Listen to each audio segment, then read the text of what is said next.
The first reading for today's liturgy is really one of the more horrifying stories in the entire Old Testament. It is the story of the judge named Jephthah. So Jephthah is a judge and also a military leader, and he wants to defeat the Ammonites, his enemies, and he says that if he achieves victory over the Ammonites, he will offer to God in sacrifice the first person whom he sees upon his return. So he does defeat the Ammonites. He comes home, and who does he see first? But his own daughter.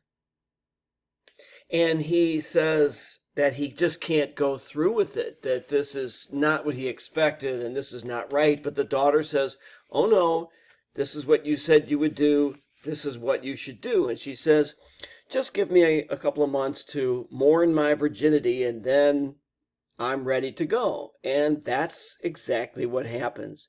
It's a brutal story. So anyway, this story, I think, begs the question, why didn't God stop this? Why didn't God stop Jephthah? After all, God stopped Abraham from sacrificing his son Isaac. Well, we'll never know the answer to that question, but maybe the answer might be that God can't stop all the bad things that happen in the world. Maybe God can't or couldn't have stopped Jephthah from sacrificing his own daughter.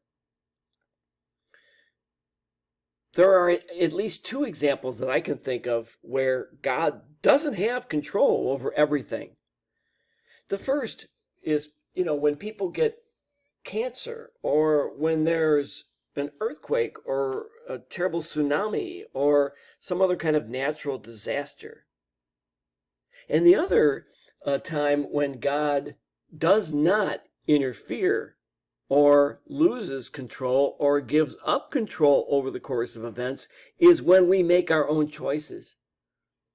God defers to our freedom in life.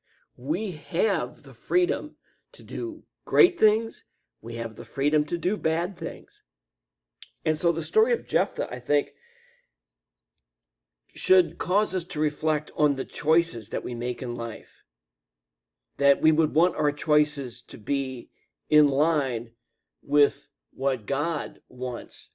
He would want our choices to be in line with what will make the world, make our families, make our parishes and our communities better places.